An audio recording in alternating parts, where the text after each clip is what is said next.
Hey, what's going on, folks? Welcome to this week's episode of the Stickbow Chronicles, brought to you by Black Widow Bows. I am Rob Patuto, and crazy times, man. I hope y'all cut me a little slack this week. Got Bill with Iron Will Outfitters on, just kind of geeking out, but man, I'm scatterbrained. Just before we started recording this, got a text message that the state of Idaho was shut down by the governor, due to all this stuff. So I don't want to give any advice. I just don't even know what to say. This is like a B movie. Yeah, my heart goes out to everybody that's without a job, and I want to thank everybody that's, nurses and everybody that's keeping America moving at this point. So again, I'm a little scatterbrained. We get going. I was looking forward to talking to him. I go back and forth on, these high-end broadheads like his. I love them for certain reasons, and still have a tough time, weighing the costs. And that's legitimate. It's legitimate for everybody that questions it. I have my reasons, and yeah, you'll hear them in this podcast, but. Yeah, just a geek session. I don't geek out on much, as some of you know. I try to keep it pretty simple, but I enjoyed talking to Bill. Anyways, I want to thank the sponsors. Big shout out to the sponsors. Appreciate it. The Footed Shaft, Kifaru International, Selway Archery, and of course Black Widow Bows. Yeah, hunker down, hug your loved ones. I don't know, shoot your bow. Jeez. Crazy. I'm speechless. So, yeah, without any further ado, Iron Will Outfitters. I grew up in Wisconsin, actually. Oh. Moved to Colorado 20 years ago now. Good move? Yeah, I got here as quick as I could, but it took a while. I grew up in Massachusetts, and it was really, really cool place. Grow up. I had tons and tons of hardwoods. I mean, miles and miles to chase squirrels and dream about hunting out west, and got her done. Nice. Yeah. Yeah, I've been to that area. I mean, a few times in Massachusetts and upstate New York, and it looks a lot like my hometown area, really, in Wisconsin, where there's just a lot of hills and trees and lakes and cornfields here and there. Yeah, people have a preconceived notion about New England, but shoot, we used to bring shotguns to school and go pheasant hunting after school and chase squirrels, and there was never many deer, but really good fishing. I spent a lot of time up in New Hampshire, northern New Hampshire, and fly fishing, and yeah, it was awesome. Awesome. The history, man, the history is so cool. 300-year-old buildings. Yeah, for sure. My daughter's out in Maryland now, and Baltimore, and visited her a month or so back. And yeah, we were in a bar that was established in 1775. Nice, isn't that cool? Yeah, I went to a trade school, so rather than just a straight high school, I went to a trade school, and I was working and I was a plumber. I had a job my senior year. And so I was, 1 week of work and 1 week of school, and remodeling those buildings that were built in the 1700s. It's amazing that 1800s, amazing anybody wanted to continue in the trades. That was awful. I bet. Yeah. So cool, man. As we get into this, I want to be honest with listeners. I struggle sometimes on whether I need a high-end broadhead. Sure. That's I mean, just say whatever you're thinking or want to say. I mean, yeah. I've been pretty open and I've been an advocate since I started this podcast, shooting a recurve and having done this for a few years. I struggle seeing people getting into traditional archery and bow hunting in general. I mean, I'm going to speak just to traditional, but it doesn't have to be that complicated. So I get a little frustrated when I see people like, what's your weight forward, your front of center, Right. I think that turns off a lot of people. But your broadheads, if you can see right there, I continue to cut my hand on your broadheads. For years and years, I have never cut my hand on a broadhead. And yours, I think yours hate me. Well, they're a lot sharper than a lot of people are used to, I guess, with broadhead. You think all broadheads would be very sharp, but it's not really the case. I mean, some are, but yeah, our sharpness and edge retention is, surprising, I think, from what a lot of people are used to. So, yep, I know what you're saying. I cut myself on broadheads that my practice heads that I've shot hundreds of times and still cut myself, just not thinking they're going to be sharp anymore. They still are. Well, as a stickbow guy,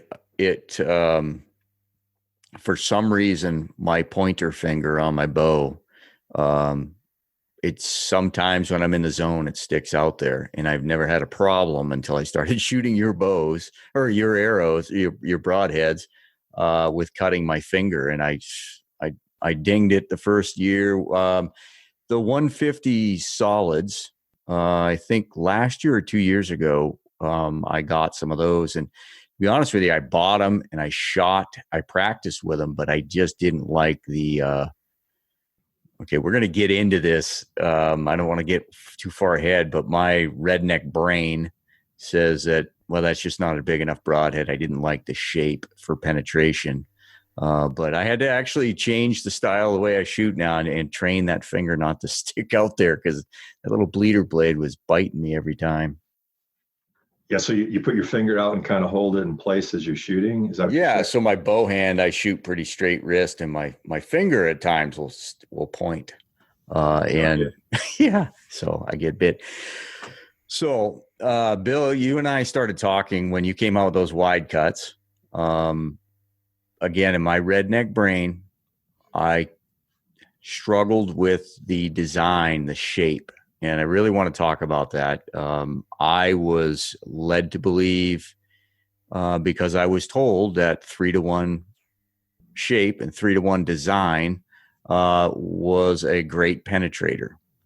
So I took one of your wide cuts one afternoon, just screwing around, one of your wide cuts and a whole bunch of 3-to-1 broadheads, and started shooting them into a pretty dry, hard piece of 5/8 plywood, not particle board, but plywood. And I was amazed. So start explaining to me how my thinking is incorrect, because your broadhead, that shape, out-penetrated everything.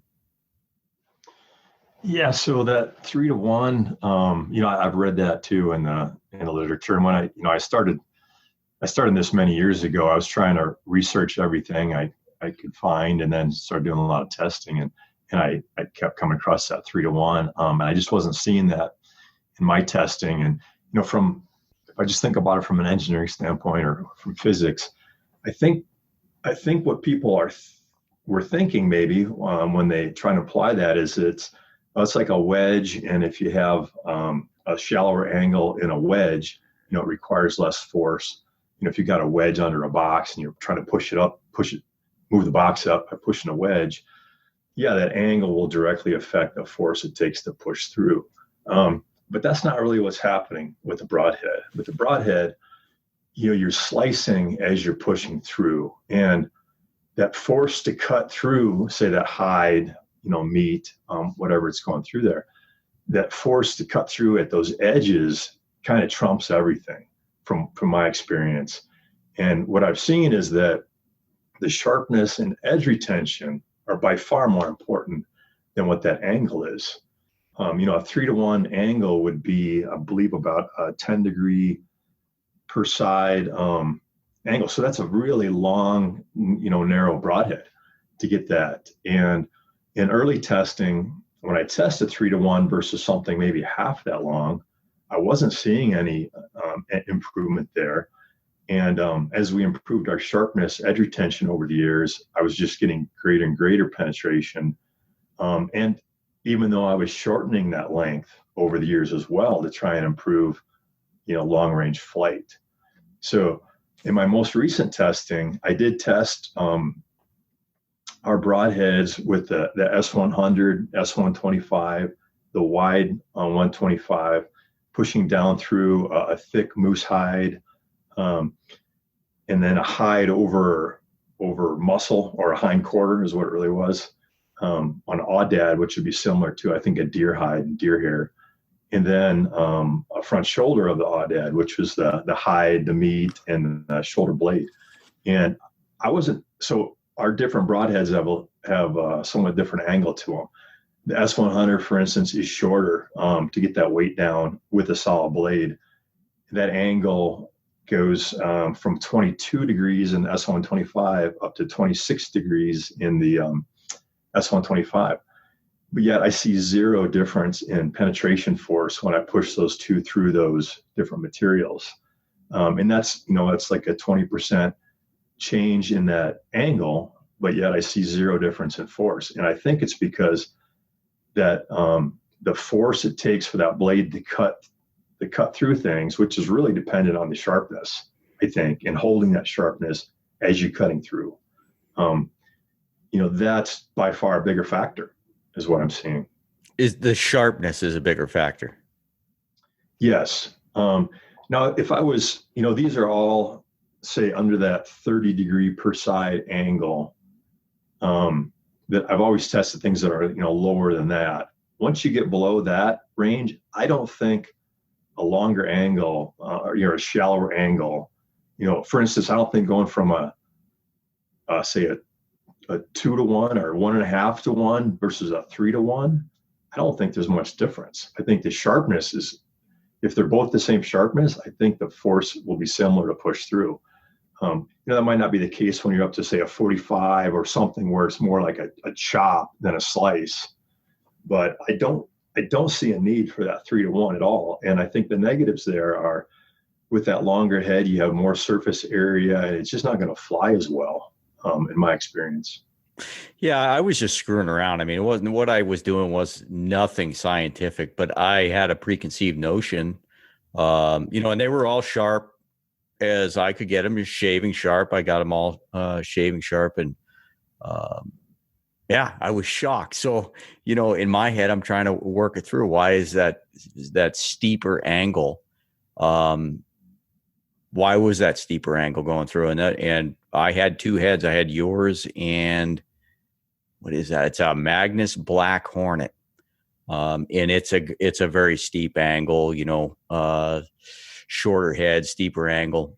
And they were out penetrating those 3-to-1 Magnus. And gosh, I don't remember all that I had, but there were several there. Yeah, that longer head, it has more surface area, and that could be a negative for penetration too. That one's a little tricky. I mean, typically surface area may not affect it because you have less, you just have a certain force and less pressure with more area. But I don't think from all my testing, I haven't seen that it helps at all. I just had to figure that, it was more surface area to push through. What is the key to the sharpness? Because again, I've messed around with broadheads my whole life, and I've never been cut. And I'm not saying that just because you're on here. Never been cut so many damn times by a broadhead. What is the difference with yours? Yeah, well, I'm a steelhead. I'm an engineer I've studied metals and steels a lot in the past, and I worked with them a lot. Initially, kind of as a tooling engineer, and then moved more into product development. So, I'm trying to engineer for the ultimate performance, really, in that blade. And the way I think you do that with sharpness is you have a steel that's very hard, and there's some other things about microstructure and particles, but really with ours, it's an A2 tool steel is hardened to 60 Rockwell C. So hardness is basically the compressive strength of that material. And when you have that higher hardness, you can sharpen it to a really fine, really sharp edge. If you think about something that's softer, it's just harder to get it to get it as sharp, to polish something. You can't really polish something that's too soft, for instance, if you think about it that way. But anyways, with that high hardness, and I didn't really realize that initially. I thought, okay, the high hardness, that the edge will last longer, it will take longer to wear away, and that's definitely true. But it also, I don't think a lot of people think about this. It allows you to get it sharper to start with too. And, over the years, I tried, 5 different steels and different tool steels, and then settled on A2 because I could get that higher hardness and still have really good impact toughness. We get into that too, but with that 60 Rockwell C hardness, that's what, a custom knife maker, if you ask him, what would you shoot for to kind of have the ultimate edge and edge retention, he'd probably say around 60 Rockwell C. Most blades are in that 50 to 52 range, some lower, some 48. Mechanicals are usually down that 46 to 48. They need to be even softer so they're not busting those long, thin blades. So anyway, a hardness of 50 versus a hardness of 60, it's not a 10% difference. It's like a 10x difference. It's a huge difference in edge retention between those two hardness levels. So anyway, by having it harder, we can do more grinding passes and then do some ultra fine honing passes and really get a super fine edge, really sharp edge. And because it has that, that higher strength to it and that high impact toughness. So that's the other great thing about A2 tool steel. It's used for metal stamping dies and punches a lot. So it's used to cut metal. And it's used for that because it has this great ability to have that high, high hardness plus that impact toughness. So the steel that you're using is used as a tooling steel as well? Yep. It's a tool steel. It's one of probably the most common steel used for metal stamping dies when you have to, cut other metals. So there you need to have, it needs to have a sharp edge and retain that edge for, thousands of cycles in cutting other metals. And whereas a lot of other blades are stainless steel, 420 stainless steel. About 95% of the blades out there are 420 stainless steel. And it's kind of a nice middle of the road. It's not a great blade steel. It's just kind of okay. But it has good corrosion resistance. Typical hardness that you're going to want to harden that to is around 50, 52 maybe. So it does an okay job at everything, but it doesn't really do a great job of anything. And the reason is because the stainless steel has greater than 13% chromium in it. That makes it very corrosive resistant, but it also reduces the mechanical properties significantly. And that's why you can't, if you tried to harden it, say 56, 58, or 60 Rockwell C, you couldn't quite achieve that anyways. But if you tried to get that hard, it would be super brittle because of that high chromium. So that might be more than you wanted to know, but basically that's why you can't get that sharpness and edge retention in most blades out there. Well, I was curious, you're just talking about hardness and the increased hardness. I was curious at what point would that steel become brittle? Because that's not an issue that I've found. I think I chipped the back one when 2 arrows came in a target. But that's an extreme condition. What makes it so that steel, so I also spent about a year working on the heat treat process, and just doing the standard heat treat, I could achieve 62 to 63 Rockwell C hardness. But when I did the break strength test, it would explode. It would become brittle at that point. Whereas what's amazing to me at that 60 Rockwell C, when we do a break strength test, so we have this machine that I bend the blades in 3-point bending on. I'll do a couple of blades of every lot to make sure the heat treat's right, and I look at the force it takes to break that. And what I see now with the latest heat treat process we have, which includes a triple tempering and then this cryogenic treatment, when it does actually yield, it just bends a little bit, which I would have never believed that if I hadn't gone through it myself, that you can have a steel at 60 Rockwell C that'll bend and not break, not have a brittle failure, but that's the case. So even like if you hit our blade on a rock or something, typically you get maybe a little bend in that very sharp point, but they just don't break. They're very strong. Explain to me how. So this machine is grabbing it and trying to just bend it like 90 degrees, like right in the middle. You up by the ferrule or? Yeah, so it's what I'm doing is 3-point bending, and you can Google that or whatever. But what it does is I have a fixture made where the blade sits across. There'll be two rounded ribs, I guess. The blade will lay across that, and then the head will come down with the load cell with another. It's actually a cylinder on its side, so it's pushing it down on. So we push down in the middle of it, and so you're bending it, in half basically. Wow. until it yields. And I do this on all the competitors' blades too. And now we have to wear safety goggles and put shielding all around it because a lot of the blades, especially there's a couple of broadheads that are using kind of premium blade steel, but they're stainless blade steels. And they're good steels for knives when they're 1/8 inch thick, but they're not made for impact strength. And what I see when I try to break those blades is they explode and there's pieces everywhere. And it's you've got to put up some shielding around it. I could hit with a piece of those. So you came out with this wide cut, and was it more for the traditional guys, or were the compound guys asking for it?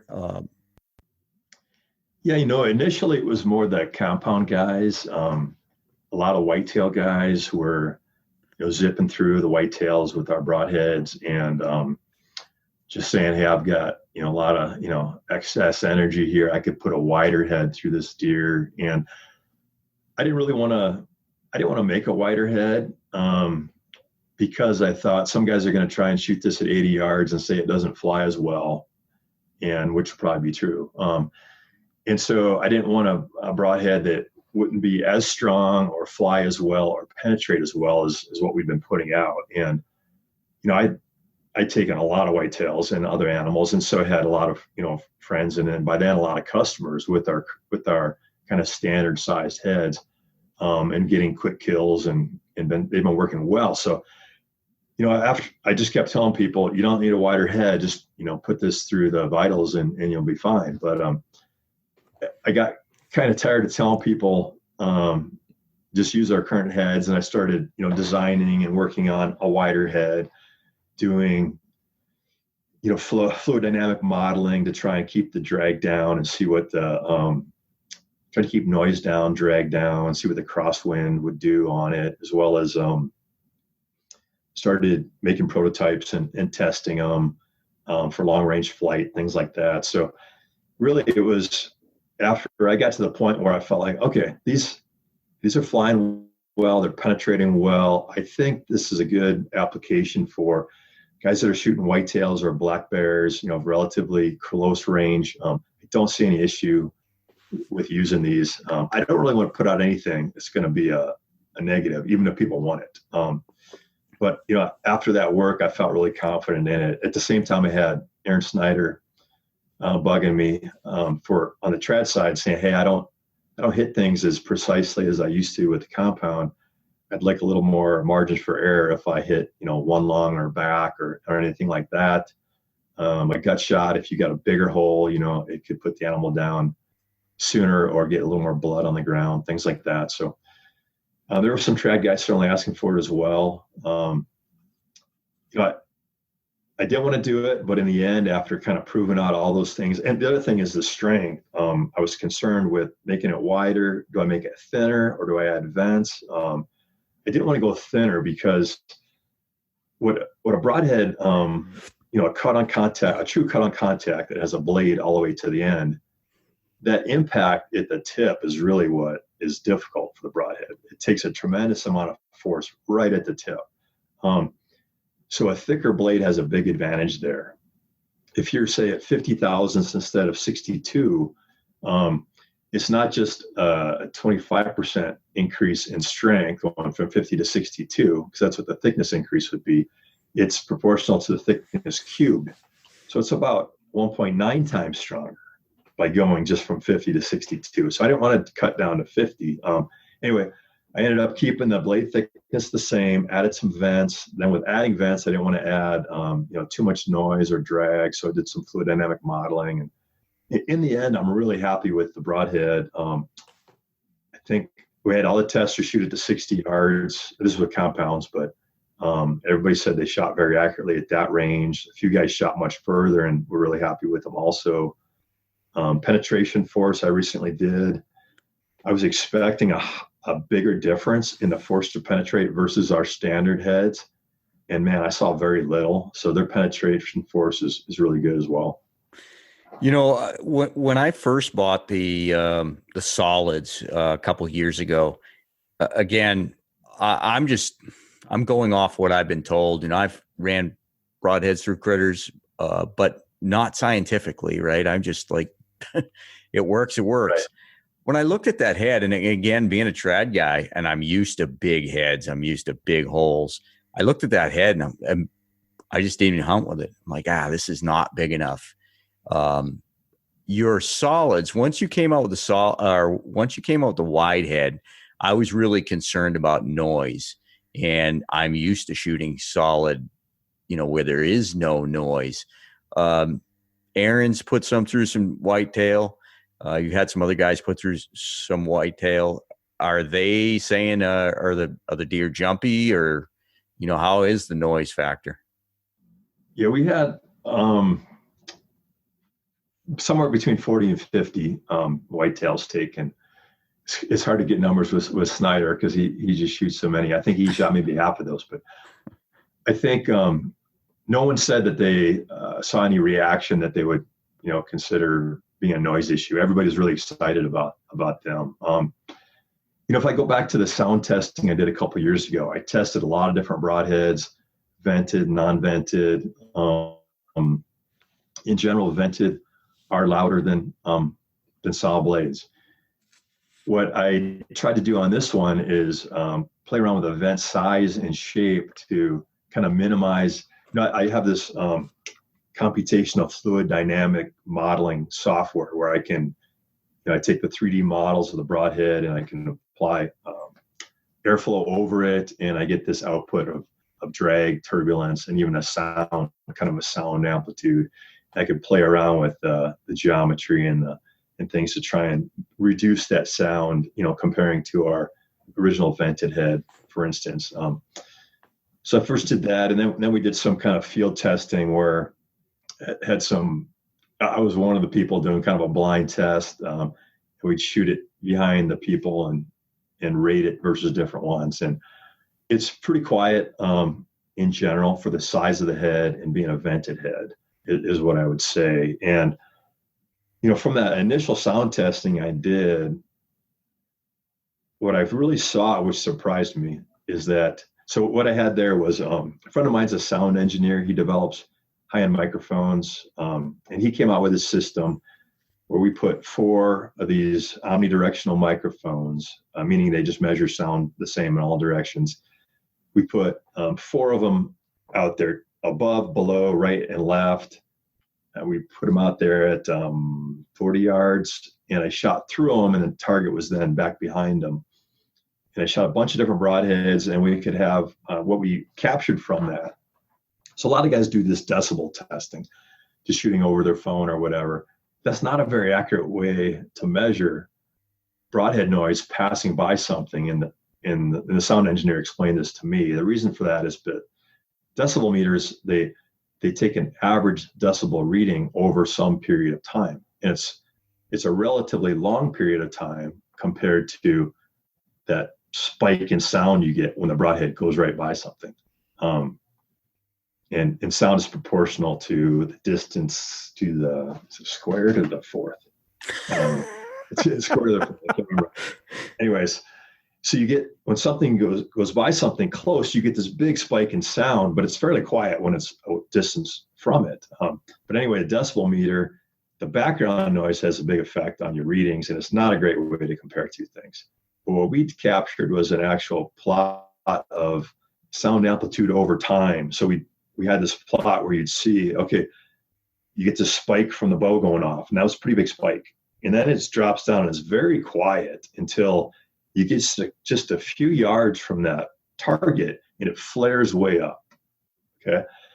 And then we overlay all these traces on top of one another. And what we saw is that if you try to just look at the traces and pick one broadhead from the other, you wouldn't be able to until the broadheads were just a few yards from the target. So say like a couple hundredths of a second from the target is when you got this flare up.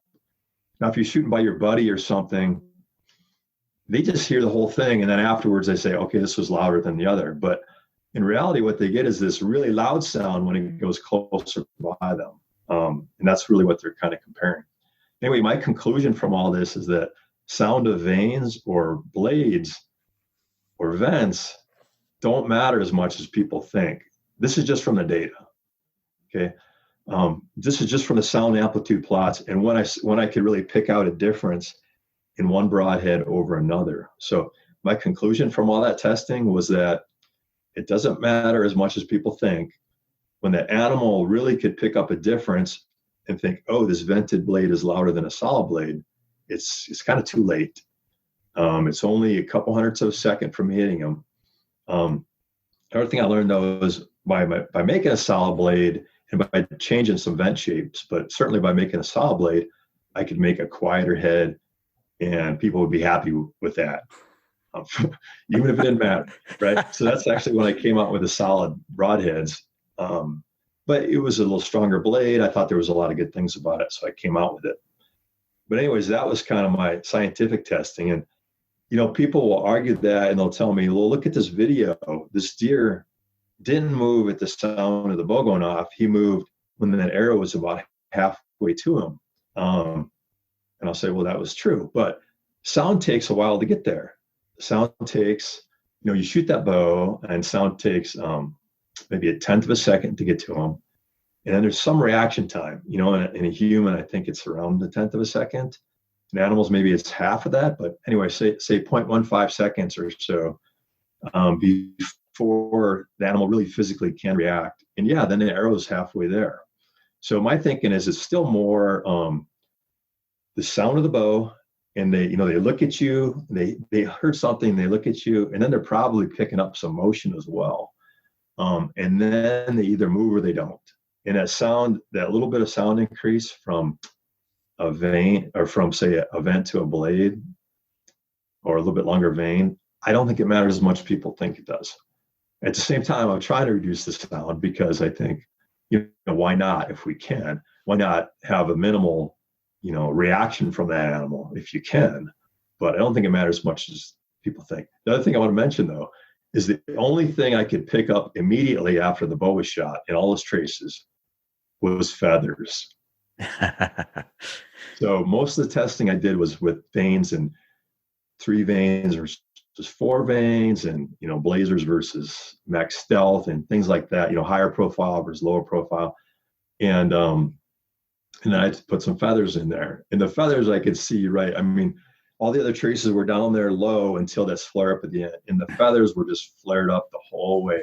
So to me, anybody that's saying, I'm not going to shoot a vented head, they're too loud, but they're shooting feathers, that's louder than your vented blade in my testing. And yeah, I mean, that's just kind of what I saw in the data. And I try to my opinion on things. I try to make just data-driven decisions and report on the data, but that's what I saw. That's annoying though, Bill. Yeah. Sorry. You know, I've been messing with trad vanes for quite a while, and it wasn't until Denny Sturgis said something the other day when we were talking how much more quiet they were in flight, and I was like, wow, you're right. So when you shot solids, and I think you said it, but I was trying to catch up with you that whole time. When you shot a solid next to a vented through your microphones, was there a big difference? There was a significant difference right at the end in that flare up when it was that last, you know, say 2 meters before the target to 2 meters after, you saw this, you know, kind of sinusoidal kind of curve, bell-shaped curve almost, that would just go up and back down. And then looking at those peak amplitudes, there was probably a 2-to-1 maybe from the field point, and the quietest broadheads weren't a whole lot different than the field point. Our solid head, for instance, isn't a lot different than a field point for sound. From that to the loudest vented head was probably a 2-to-1 difference in that amplitude, right there at that peak. Yes, I don't, for me personally, I can hear it, and I'm not really used to shooting a vented head. So for me, it was like, whoa, what's that?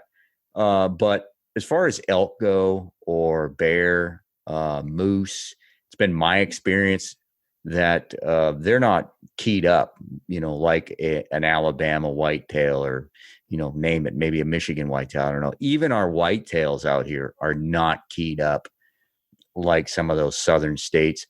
Right. So it, like it said, it to me, it makes a difference in my head. I'm not sure it's going to make that much of a difference on a critter. But if I was in one of those southern states, maybe I'd have a different opinion. And I don't know, maybe turkeys will, I don't know. Did turkeys jump the string? We did a recent test when I was down aoudad hunting with Aaron Snyder in Texas. And one night we decided to do a little sound testing, and, he threw lights on his pickup and did some shooting at 40 yards. And a couple of us did kind of a blind test of, he went through a number of different trad broadheads 2 times, and we rated them 1 to 5 on noise each time through, and just see how repeatable we were as well. But by far the loudest one was actually a non-vented 3-blade head. Really?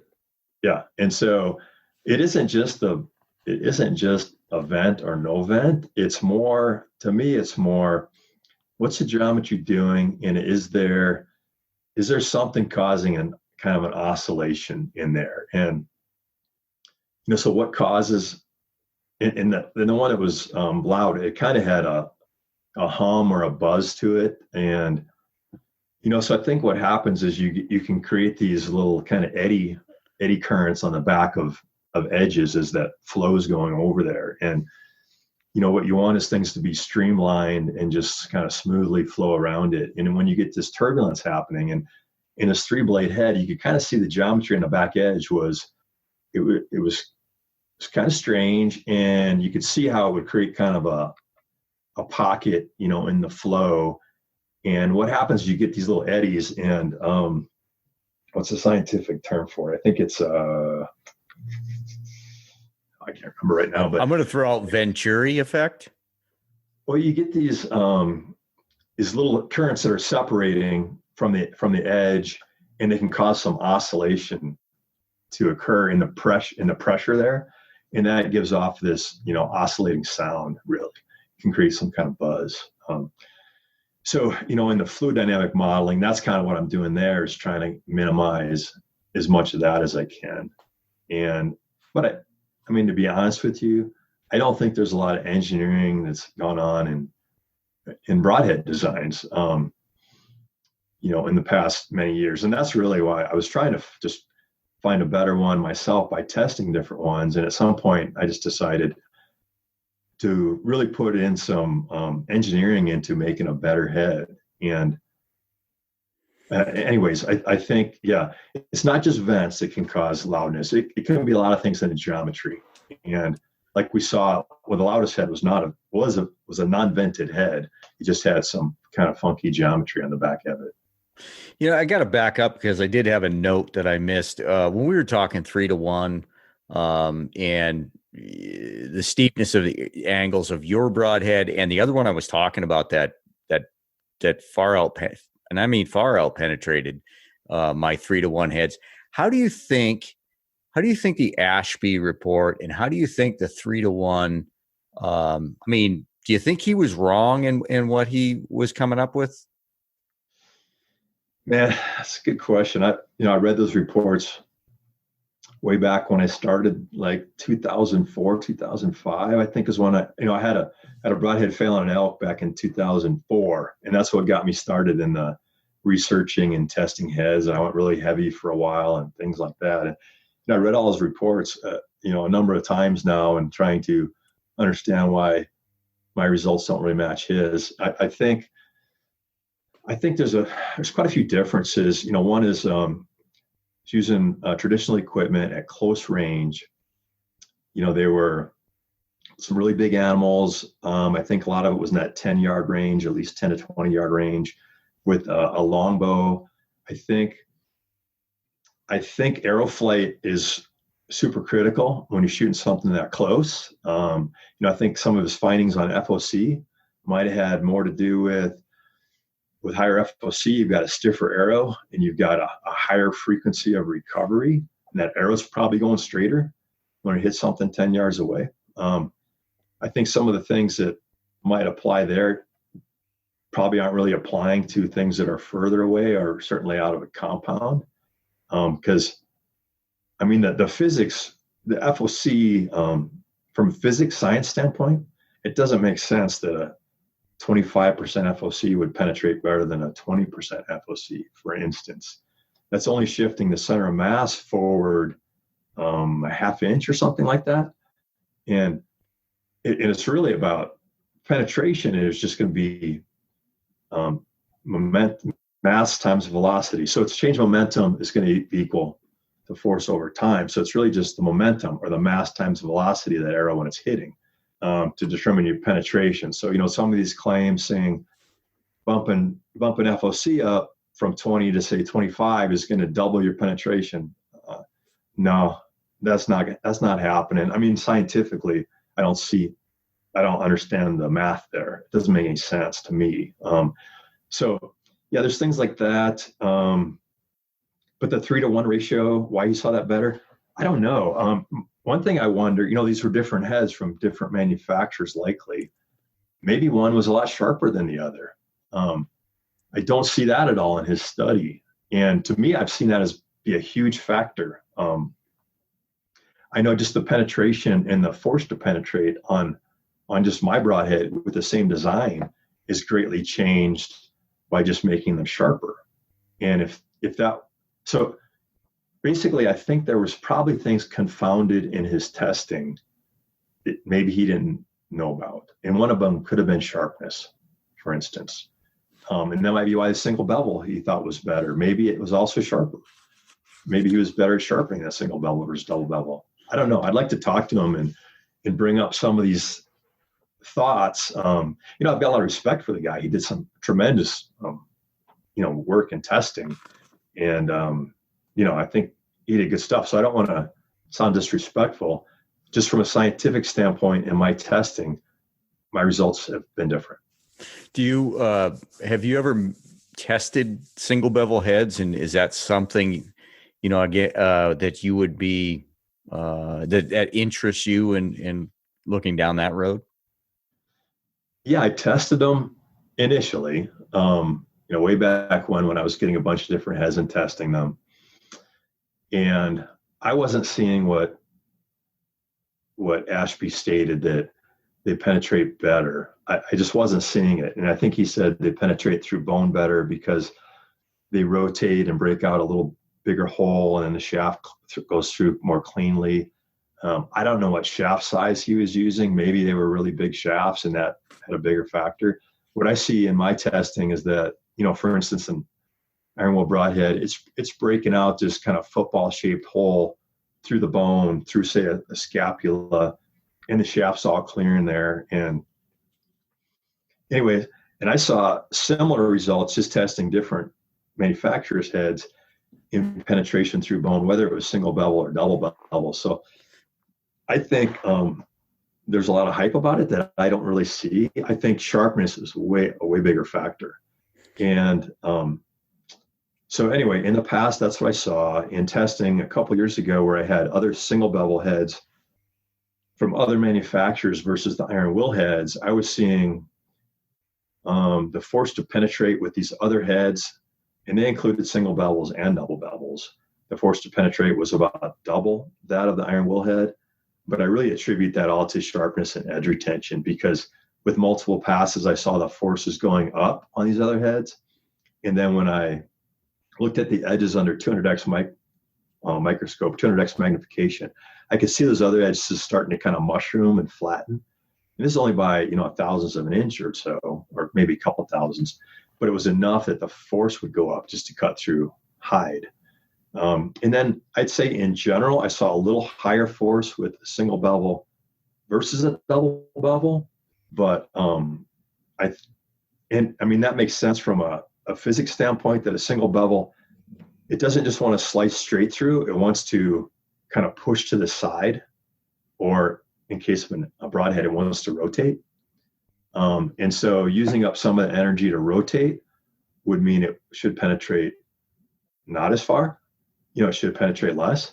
I think those are pretty small factors, though, compared to sharpness, from what I've seen. And let me also add that enough people have bugged me about making a single bevel that I am going to make some prototype blades and do some just apples to apples with the iron will broadhead. My design, same geometry, shape, and everything, and as sharp as I can get with a single bevel, and compare that. Interesting. What about a two blade? Now, I have what I've seen, and again, it's not scientific. I'm a big proponent of four blade. Tell me what you think about two blade versus four blade. And yeah, that's okay. So this is kind of the history. Initially, I just wanted maximum penetration through an animal. I had a broadhead fail on an elk shoulder blade. I wanted to get to that shoulder blade, get through the vitals, get a pass through that elk, not get damaged. And that's really was my primary goal. And so for the first 2 years, my broadheads did not have a bleeder blade. And between my brothers and friends, we killed quite a few animals, probably 50 animals with them over a couple of years. And what we saw is once in a while, there'd just be no blood trail, or very poor. And I really attribute that to that single slice. Not always, sometimes we'd have an awesome blood trail. And in general, we had a good blood trail, but once in a while, it'd be really poor. And what I think is with that single slice, it's just kind of how it lines up with maybe the hide and the muscles and how things end up, getting tensioned.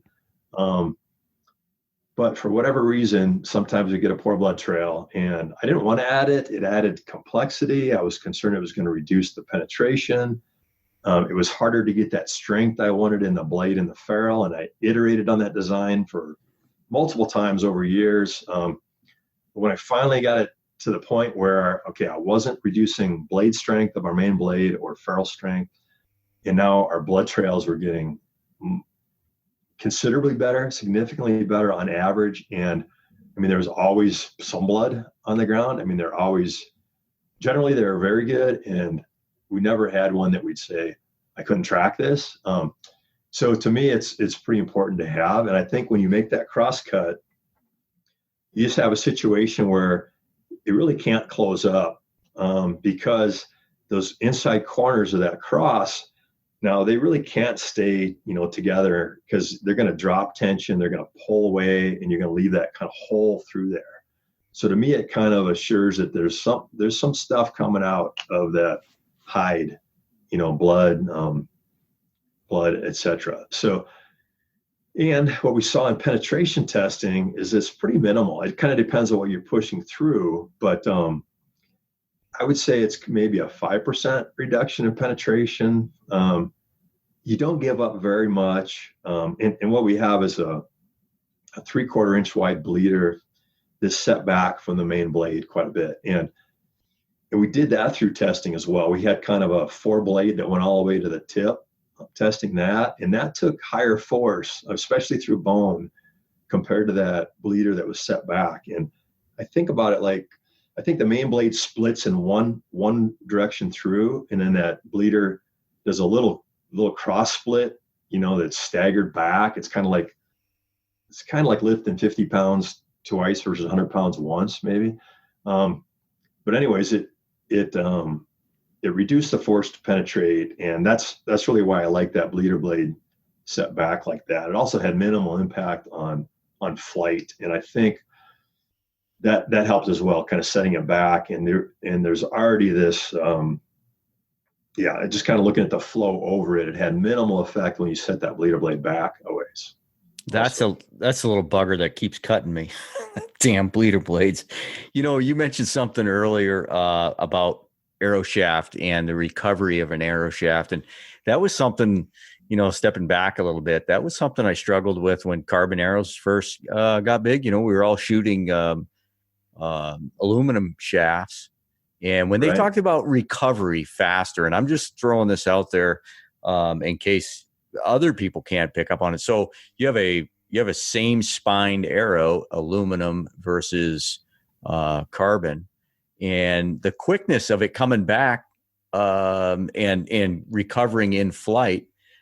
Not only is it going to fly straighter, but when you impact your target, the bone, or if it's bone or something, it just tends to drive. There's no wiggle in it because it's the material is recovering quicker. It just seems to drive faster or penetrate better. And you can see that slow motion shoot into a cinder block. Shoot a ferrous shaft, shoot an aluminum, and shoot a carbon. Right. So everything kind of has a natural frequency it wants to flex at, or if you say flex it and let go of it, it's gonna kind of flex back and forth at some frequency, and that natural frequency is equal to the square root of K over M, which K is the stiffness, M is the mass. So if you have higher stiffness shaft or a lower mass shaft, you're going to increase that recovery rate, and so that's what you really get with these stiffer, lighter shafts where you might have a higher FOC. You also get that faster recovery, and I think that comes more important with traditional equipment or closer shots, things like that. And I've got since we're on video here. I've got these XX75 here, and at one time the arrows were bigger than the broadheads, and then this little insert in the end actually tapered down to your broadhead. So that might have something to do with why findings in the past were a little different than they are today with standard diameter or small or micro diameter shafts as well. How is it, talking about hardness, resharpening?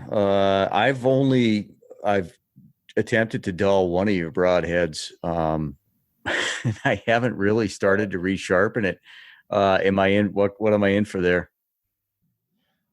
It's for being 60 Rockwell C. It's not, in my opinion. I mean, I've sharpened I sharpened the first 200 of these broadheads actually myself by hand with knife sharpening kits, and then just sharpened a lot of different steels and knives over the years. And I find A2 tool steel to be pretty easy to work with. I think tool steels in general kind of are. Being non-stainless, it helps. If you had a stainless that was that hard, it wouldn't sharpen as easy either.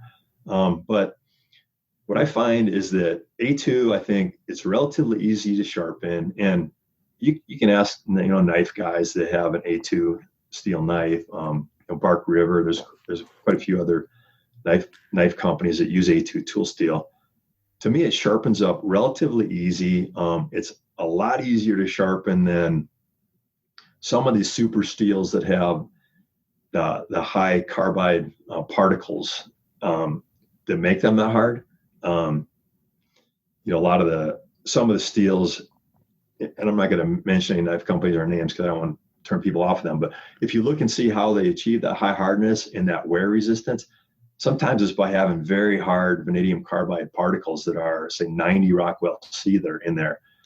To me, those become really difficult to resharpen, and you almost need special equipment to really resharpen them. A2 is not that way. It's a very uniform, microstructure that is that hard. The thing that's good about it is that edge doesn't wear down very much. You can shoot this 100 times in a target So if I shoot it, say, if I shoot it 10 times into a target and then look at it under microscope at 200x, I can look and see, is it dead sharp yet to 10 thousandths of an inch? And I cannot measure a difference from brand new to 10 shots later. It actually seems to get sharper after one or two. And when I measure force, I think maybe it just takes little microbursts off. But anyway, so I tell people 5 shots or less in foam, just put it right back in your quiver. 10 shots, I can't measure anything. At 100 shots, I can measure about a thousandth of an inch roundness in the edge. And you can still sharpen with a thousandth of an inch. The best I can do by hand sharpening a knife, and this is like taking 45 minutes of work, is about a thousandth of an inch. That's personally what I measure. So our equipment in the factory is much better than I think what people are getting sharpening broadheads by hand. And I think that's still why our force measurement is much lower than what I get with other heads, even if I've touched them up. Anyway, so get back to your question, how hard is it to sharpen? I think it's relatively easy.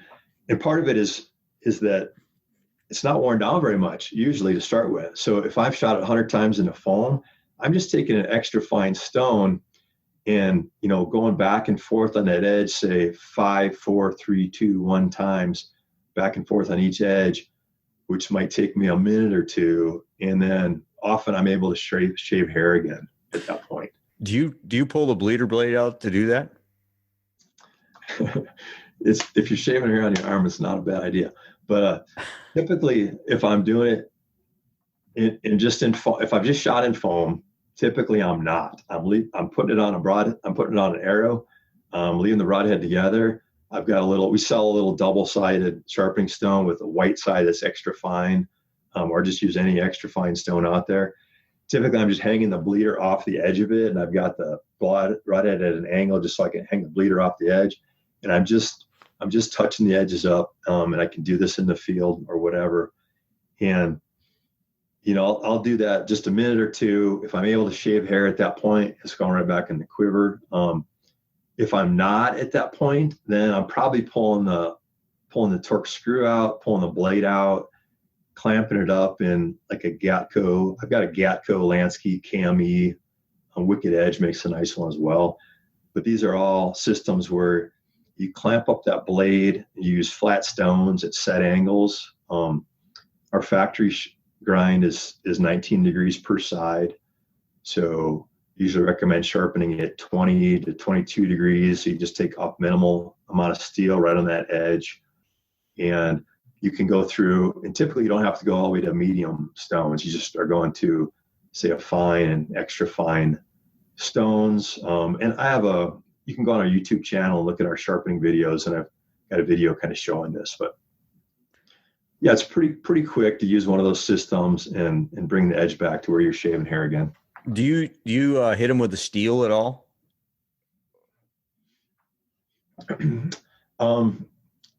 No, I mean, if I've dinged up the edge, then I'm typically going to a kind of a medium stone, but I'm still using a Gatco or Lansky or Cam-E type of sharpener. So you don't use a steel or porcelain rod or nothing like that?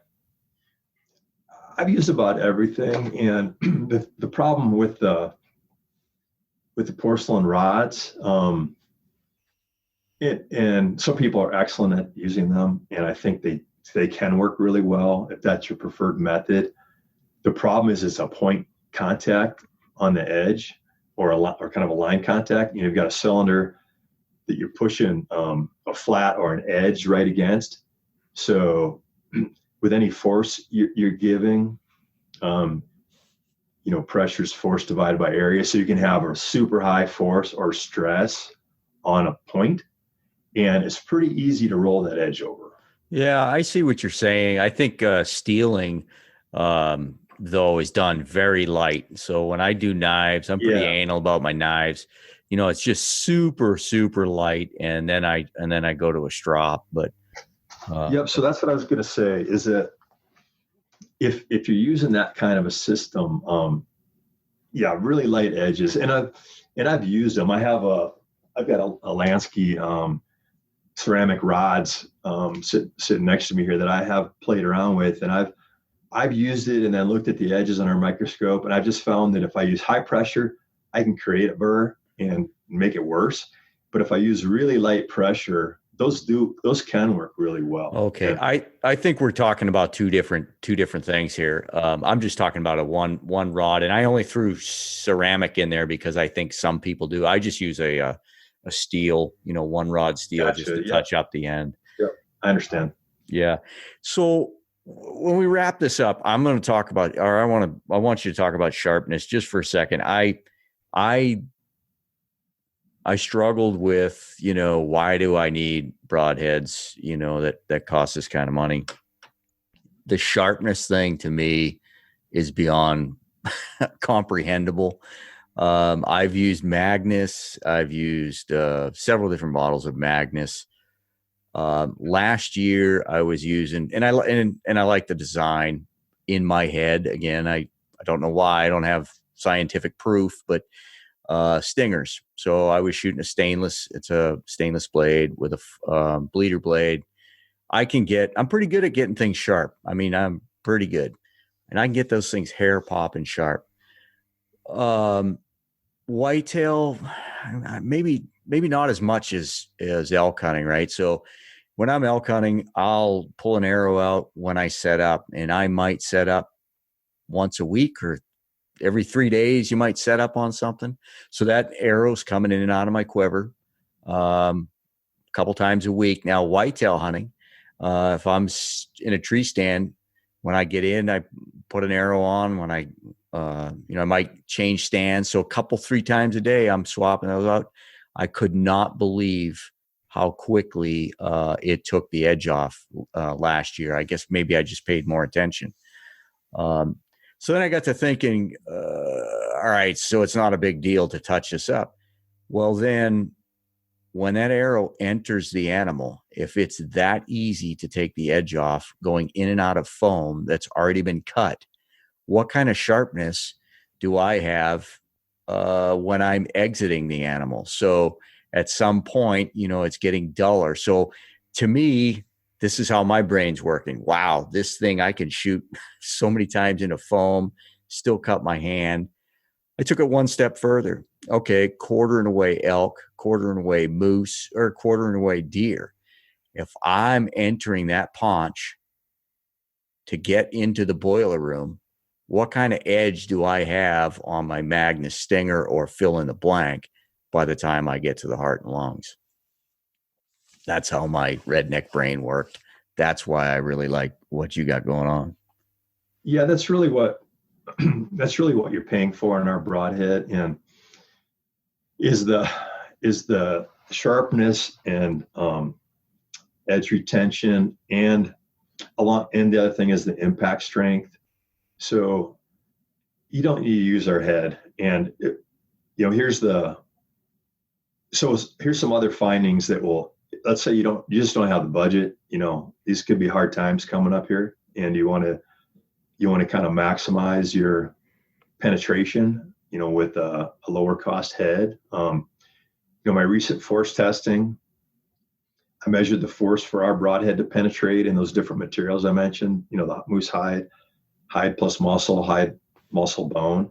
So going from our broadhead, which is a extremely sharp cut on contact head, just going to a 3-blade cut on contact, I was seeing about a 5x increase in force to push through. And part of that's the sharpness, part of that's the angle of the edges. A cut on contact 3-blade typically has a 60 degree or 30 degree per side angle that you're grinding on there. And, and these say, razor sharp out of the package, but in reality, they're really not that sharp on these one-piece construction cut on contact 3 blades. And I've tested 3 or 4 of the top selling ones. And the other broadhead I was testing was a chisel point 3-blade, which is also a very popular head out there. And that was getting even a higher force to push through that hide and meat. That was up in that 6, 7x compared to a cutting contact two blade. That chisel point takes a lot of force to push through hide. I don't think a lot of people realize that. So, for traditional guys especially, but even compound guys just trying to get more penetration and it might be because you have a lower poundage setup, might be because you're shooting traditional, might be because you're hunting a bigger animal, moose or elk, or you want to have that, longer, say, steep quartering weight shot. There's a lot of different reasons why you might want to maximize your penetration. And, I also tested mechanicals, and they were more in that 10, 15x. So we won't even get into mechanicals here, but the amount of force it takes for mechanicals is ridiculous compared to what you can achieve on a sharp fixed or especially cut on contact. Okay, so let's just focus on cut on contact then. I think if you buy a cut on contact head out there that's lower cost, just make sure it's sharp, maybe put some time into it yourself to get it really sharp, and you're probably going to be doing pretty good. What you gain from our broadhead, if you have the money, is it's going to be much sharper than the other heads out there that you can buy. And from my testing, I've seen it could 50% to maybe double your penetration compared to just a comparable, size two blade head out there. And it's also going to perform better on bone. If you hit the shoulder blade or down towards the knuckle or that leg bone, I've tested this a lot, even on moose femurs. Our broadhead can go through there and not even get damaged. I know that sounds impossible, but I've got a lot of videos on this. It's really with that hardened tool steel with that impact toughness. It can go through bone and often even shave hair afterwards, but at least get through that bone intact, not lose energy, and penetrate further. So especially on like a deer-sized animal, I shoot 70-pound compound, 30-inch draw. A deer-sized animal, whether it's a frontal, a shoulder, a steep quartering away, it's going through that animal. It's been my experience. So I think that's another thing at game with our broadhead is just that opens up shots that you would not want to take with other heads. I've had guys go straight downward through the spine on big mule deer bucks, shooting downward off a cliff. Tony Treach had a shot like this, a 200-inch mule deer in Colorado 2 years ago. He went straight down, severed the spine, and still made it down into the vitals. And I mean, it put that spine into two pieces. And a lot of guys shooting mechanical for mule deer in the high mountains. That would not have been a good situation with the mechanical, or really probably with a lot of fixed heads as well. So opens up shot opportunities, I think. So one more comment on the sharpness. You're right. A lot of the heads out there, most heads are 420 J2 blade steel. And what I measure a couple times in foam or a couple cuts through hide, and they're not very sharp anymore. They're not, if they were shaving hair, they're not anymore. And so I think what that means when it goes through an animal is that you're pushing more tissue aside that you could have been slicing. Exactly. And so I've had guys say, man, it was a perfect double lung shot, just no blood. And I attribute that to sharpness quite often, that maybe you're shooting a head that wasn't that sharp, or that wasn't sharp by the time it made it through the hide or hide in a rib. And it's just kind of tearing its way through, and it's not bleeding as much as it could have been.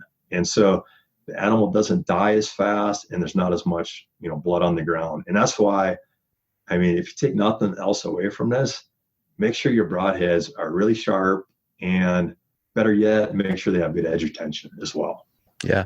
As you're talking about that, and that's how my brain was working. Like, so on the far side, maybe you're pushing some of the vessels that you could be cutting. And it dawned on me, like, seriously, 3 times now I've cut myself when you broadhead. How many broadheads have I grabbed in my life and never gotten cut? And some have been pretty dang sharp. So yeah, I'm not trying to beat a dead horse, but it does amaze once me. Once we added the bleeder blade, and then also improved our sharpness to about 10x, we were having some trouble getting blood trail comparisons, because man, I think I shot 8 whitetails in a row that all died within sight. And I think part of it is, you slice through them so easy and so fast that they don't really react as much either. They're going about 10, 20 yards, looking around a little bit and dropping. But I think also with slicing all the way through, they bleed out faster and they die quicker as well. Yeah, good stuff, man. I appreciate your time. And like I said, when I first got those 150 solids a couple years ago, I was like, yeah, that's not me. But I definitely like the wider cut and edge retention. I'm amazed. So yeah, some people have asked me to make a longer one so it looks more like a trad head, but I don't think it would penetrate any better, to be honest with you. Well, yeah, proved me to be the redneck engineer that I am when I started shooting in plywood. So you got anything you want to leave people with? No, but redneck testing is good. I think a lot of people, you could take a broadhead and push it through a hide, or after you say shoot an animal, push a couple different broadheads on an arrow, be careful, use a glove or whatever. But I think you literally could push our broadhead. I measured at 30 pounds to go through a hide, meat, and a shoulder blade. I mean, you could do that by hand. Versus other heads that were taken, the next head up was 150 pounds to push through that. So, maybe just go through a hide and take your head that you feel is pretty sharp, measure the force to go through that hide, and then do another one, out of the box. So I think some of this redneck testing is not a bad idea to get people, kind of a relative feel for why this is important. Well, give people an idea how old I am. 1992, 1991, we were in Salmon, Idaho, in my buddy's taxidermy shop with a moose hide draped over different arrows. We were just learning that the chisel point wasn't a really good plan, and pulling a hide over it. We had all kinds of broadheads we were pulling hides over, and we all went back to shooting the stainless steel bear razor heads after that. Right. I think the chisel point, I was measuring about 80 pounds to push through that with either the moose hide or the hide and muscle was about 80 pounds versus all our broadheads were in that 10 to 12 pound range total. Well, I'll tell you, we had, when we first tried doing that, we had not full length, but it was probably a 30-inch aluminum arrow. And some of those, somebody was going to get hurt trying to pull the hide over a 30-inch arrow shaft. We weren't smart enough to cut them down yet in our testing. And somebody was going to get hurt because it took a hell of a bunch of pulling to get the hide over it. Yeah, everybody, please be careful. Yeah. Something like that. Hey, again, appreciate your time and appreciate all the work you've put into making a really, really, really sharp broadhead. Yeah, well, thanks for having me on. I love bow hunting. I love being successful in bow hunting and helping others be successful. So, that's what I'm about. So if people have questions, they can, we have an Instagram at Ironwell Outfitters, Facebook is Ironwell Outfitters, or you can use the contact us form on our website. Click the tech support. If you got questions, let us know. We'll try and help you out. Cool. And there will be a link in the show notes. So just go to the show notes, hit that hyperlink, and bam, Ironwell Outfitters. Well, thanks a lot, Rob. Appreciate it. You bet, man. Stay safe. You too. Bye.